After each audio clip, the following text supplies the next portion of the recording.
pleasure to me all at last, and welcome back to films I should have talked about years ago. Now, we're going to get on with some more stuff. And I do have plenty of bonus episodes I'm going to be talking about really soon, as I've just seen a lot of movies out there in the theater. But before we do any of that, I'm going to be able to talk about something that I rented on YouTube. Skyscraper, starring the likes of Dwayne Johnson, released in 2018, the same year that such hits like Avengers Infinity War, Crazy Rich Asians, Smallfoot, and the one and only Searching, which I've talked about before, were all released and have hit big at some point. This is in fact another movie that unfortunately had fallen behind in some ways. While it is still rated fairly well for what it is, and it did give itself a nice box office scoring compared to most that we've seen, it's fair to say that we're only going to expect a lot of other stuff that Dwayne himself will be able to offer. The one and only Rock basically gives us an action hero-like element that Die Hard probably never could. While Die Hard itself was famous for utilizing an officer by the name of John McClane, played by Bruce Willis, R.I.P. dude, we will never forget you. He basically was incorporated into a giant skyscraper-like setting where he would face off against a lot of German terrorists armed to the teeth with firearms. In this instance, however, it takes it the extra mile. Not only is there a person who has to go into a skyscraper to rescue innocents, the skyscraper is also crumbling. When you really get down to it, it is just unbelievable. When you really expect some of the good stuff to show up, it just shows up right when you least expect it even. How it did not perform very well compared to a lot of movies at the time is beyond me. Most likely because of its release date. It was also in mid-spring 2018, the same exact period that the likes of other such huge hits were all released. So it technically fell in the dust, but not very far behind. So when you really get down to it, it probably does make sense. Why didn't it not perform very well? It didn't, because of that particular reason. Anyways though, Dwayne Johnson basically stars as a rescue operator who goes into a home to discover that a man is basically hugging his own family, but is secretly holding an explosive device. It's detonated, causing him to be really badly injured. His entire leg is annihilated in the blast. And this guy, I tell you, how he survived a point-blank explosion like that doesn't really add up too much. But when you really understand it, it's just the beginning of something really big.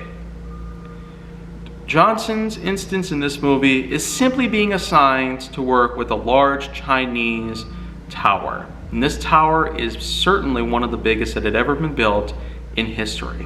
It is meant to be a huge network of various humankind improvements. He is toured around the place and then eventually given the task at hand. He's assigned to guard the place at all times, prevent it from falling into the wrong hands.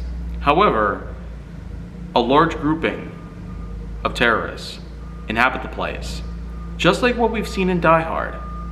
Bruce Willis shows up at a skyscraper specifically to meet up with his wife, and the terrorist grouping from Germany inhabit the place mainly to cause terror within the building.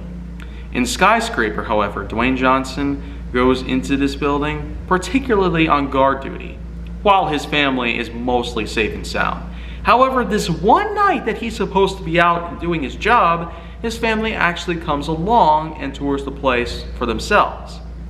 A very bad time if you ask me, because what happens is that these terrorists are no joke. The first thing that they do is they simply cut off various things. Mostly a floor that actually is supposed to act as a fire defense barrier.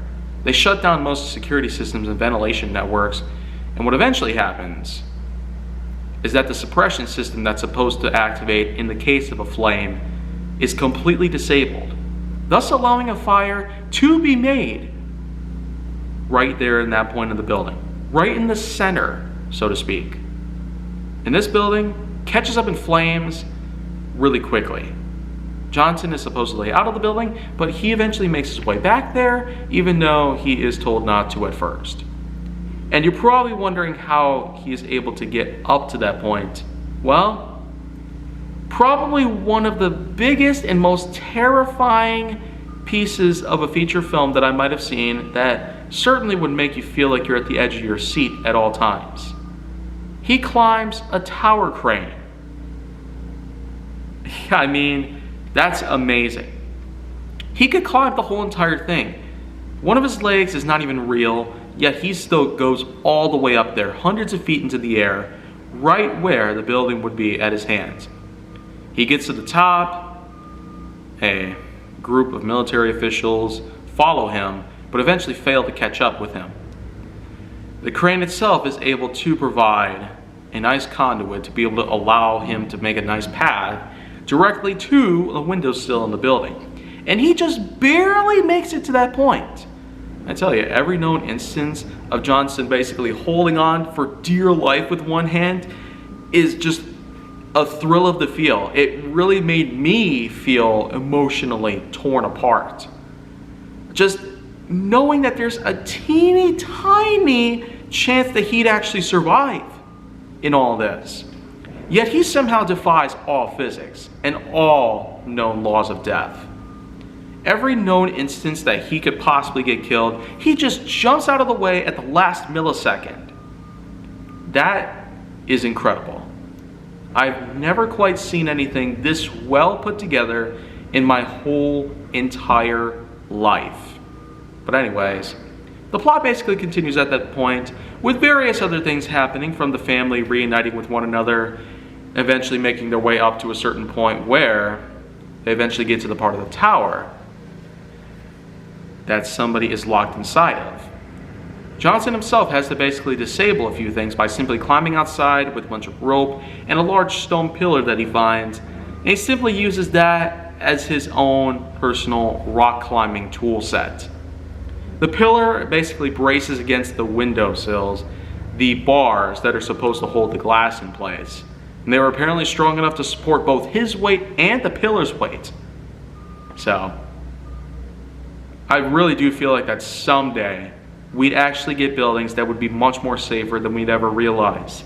And this movie just shows everything it could ever do so for us to be amazed. He basically gets up to that point, security systems are shut down, and the room opens. And the penthouse itself is now open to anybody who would be wanting to get inside. The terrorists end up getting to the person they're looking for, to be able to find a way out of the building itself. And these terrorists are in fact provided with parachutes. Literally, they come in prepared with everything that they could ever possibly have for such a case like this. They try to make their way out using the parachutes, but we know what happens. Johnson is able to stop most of them, and for the leader of the group, he goes face to face with a large room full of mirrors.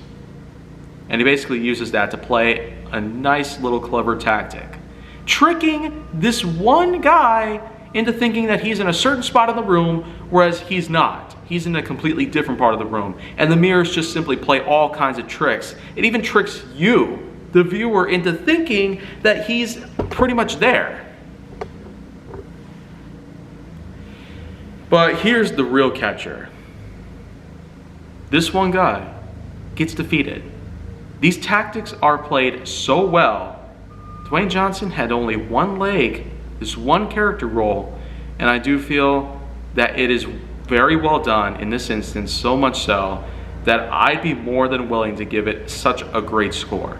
The fires are put out in the building and everything's resolved at that point. So what's my scoring of this movie? I've talked about a lot of movies with Dwayne Johnson, and this is probably one of the best I might have seen lately. How it didn't perform that well, like it should have, makes no sense. But again, if it were probably released a lot later or even sooner, then maybe it would have done so much better in the box office and by critics.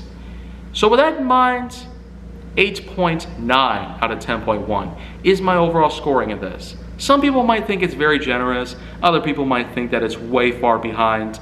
I do feel though that there's a lot of other Dwayne Johnson films that are even better than this.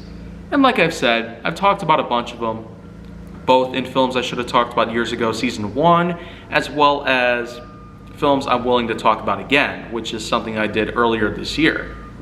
I might get back to both of these series, just like with what I'm doing right now. So, if you want to see more, go down to my channel, then make sure that you like, subscribe, comment, follow me on social media, and stay on the Hollywood side.